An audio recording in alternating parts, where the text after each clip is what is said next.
I'm a divorced mom with 4 boys. I have a split custody agreement where my 2 youngest, 7 and 8 primarily live with me, while my 16-year-old son, Peter, primarily lives with his dad. My eldest son is in college.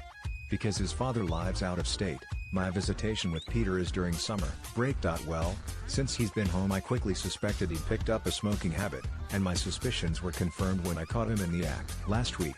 It doesn't exactly surprise me because his father is a smoker, and Peter has a history of anxiety-related tics, specifically pulling his hair, which he keeps fairly long for that reason, so I'd imagine smoking would appeal to him.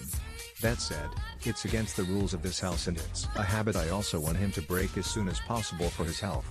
I explained to him that while he was staying with me he couldn't smoke and that I was going to confiscate all of his cigarettes.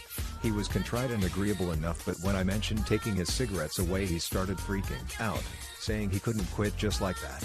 I told him I wasn't going to have him smoking around his little brothers or setting a bad example, and they'd be okay after a few days.